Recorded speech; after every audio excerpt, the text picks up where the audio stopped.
Ratusan siswa sebuah SMP dan SMA di Goa, Sulawesi Selatan berunjuk rasa di depan sekolah. Para siswa ini terlantar karena tak bisa sekolah, usai sekolahnya disegel oleh pemilik lahan. Sejak 4 hari terakhir, siswa dan guru hanya bisa menunggu di depan sekolah sambil membuka buku pelajaran atau sekolah daring. Mereka berharap ada penyelesaian dari pemerintah daerah dan pihak-pihak terkait agar bisa kembali belajar. Sekolah kami ditutup, jadi kami tidak bisa belajar dengan baik dan nyaman. Jadi kami cuma ingin sekolah kami dibuka dan kami mendapatkan hak kami sebagai siswa. Adapun sebelumnya, penyegelan sekolah disebabkan konflik antara ahli waris pemilik lahan. Dari Goa, Sulawesi Selatan, Bugma, iNews melaporkan. Asrama Putri Pondok Pesantren Darul Mukhlasin As-Sani di Kabupaten Muna Barat, Sulawesi Tenggara diduga dibakar orang tak dikenal. Peristiwa ini terjadi di tengah beredarnya isu dugaan pencabulan yang dilakukan oleh pimpinan Ponpes tersebut.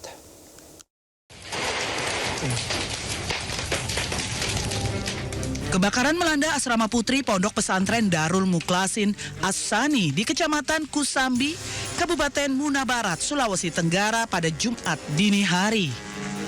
Sebelum kebakaran terjadi, salah seorang santri melihat sosok orang tidak dikenal dan mencurigakan berada di belakang asrama putri. Tidak lama berselang, kobaran api tiba-tiba muncul dari bangunan asrama putri. Para santri bersama penghuni pondok lainnya berupaya memadamkan api menggunakan peralatan seadanya. Setelah berjibaku lebih dari 1 jam, api berhasil dipadamkan. Melihat ada Asri yang pertama lihat. Kita posisi itu lagi mengejar.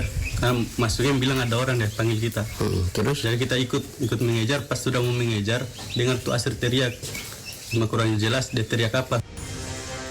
Belum diketahui penyebab kebakaran ini. Peristiwa terjadi di tengah beredarnya isu dugaan pencabulan yang dilakukan oleh pimpinan pondok pesantren ini.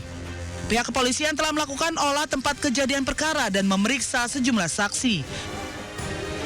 Di asrama putri, kebakaran tersebut terjadi sekitar pukul jam 1.00 WITA. Yang mana dalam kebakaran tersebut korban jiwa nihil, dan untuk sementara penyebab pasti kebakaran masih dalam penyelidikan. Tidak ada korban jiwa dalam peristiwa ini, namun sejumlah barang seperti kitab Al-Quran, ijazah santri, pakaian, lemari, dan kasur hangus terbakar. Kerugian material akibat kebakaran ini ditaksir mencapai 200 juta rupiah. Pemirsa, Polres Metro Bekasi memeriksa salah satu oknum anggota DPRD Kabupaten Bekasi berinisial NY yang jadi tersangka kasus penganiayaan dan pengeroyokan. Dalam kasus ini ada 3 orang tersangka yang telah ditetapkan oleh polisi.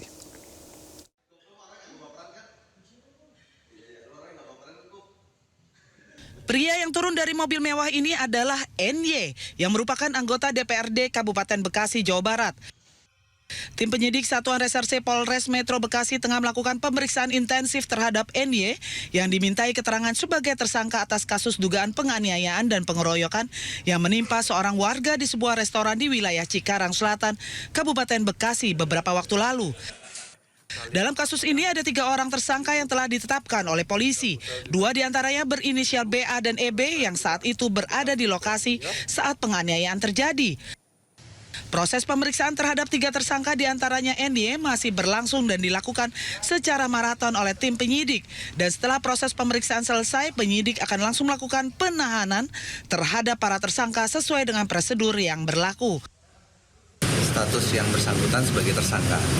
Ya, kita nanti menunggu hasil pemeriksaan.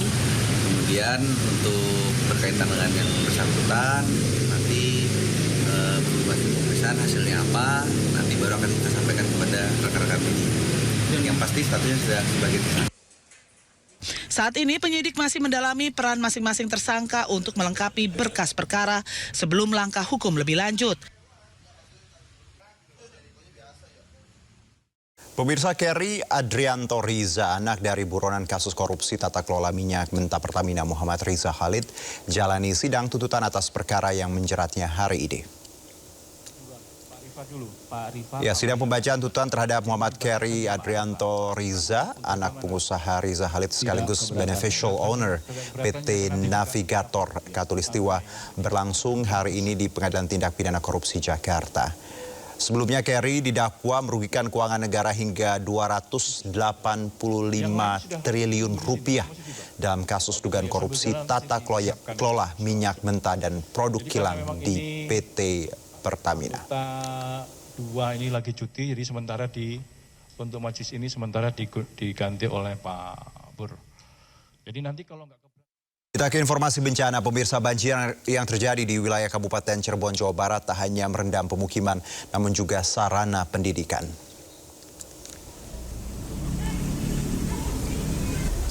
Ini adalah Sekolah Menengah Pertama Negeri 2, Panginan, Kecamatan Panginan, Kabupaten Cirebon, Jumat pagi. Ini banjir masih menggenangi hingga 1 meter. Kondisi ini membuat kegiatan belajar mengajar otomatis lumpuh total. Lapangan sekolah pun tak ubahnya seperti lautan. Sementara ruang kelas kalau kita lihat juga memang sama, tak ubahnya lautan. Yang memang ini air datang dari luapan Sungai Singaraja. Ini banjir terjadi usai hujan lebat mengguyur selama berjam-jam. Kondisi diperparah setelah tingginya debit air kiriman di Sungai Singaraja yang membuat tanggul tak lagi mampu menampung dan meluap. Kalau tadi di ruangan kelas, ini tadi suasana di sekolah sendiri ya pemirsa. Dan akibat kejadian ini sekolah pun meliburkan kegiatan belajar mengajar hingga air dan lumpur bisa benar-benar surut.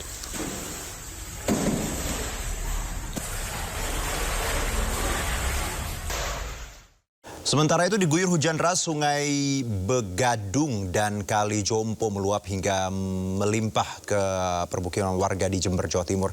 Sebagian warga terpaksa dievakuasi ke tempat yang lebih aman.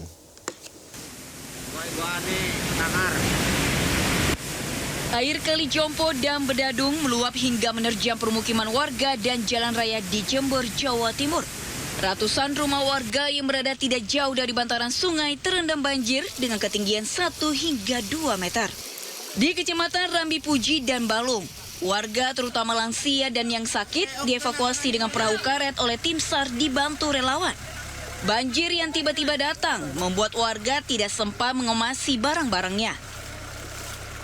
jadi ini sudah masuk, air sudah masuk di rumah warga. Ini tambah tinggi Mbak. Makanya untuk menyelamatkan diri, semua hewan-hewan sudah dikeluarkan semua. Sementara itu, dari data BPBD Jember, beberapa kecamatan terdampak banjir. Tidak ada korban jiwa, namun warga yang terdampak berat diungsikan ke rumah tetangga dan balai desa masing-masing. Dari Jember, Jawa Timur, Bambang Sugiarto melaporkan.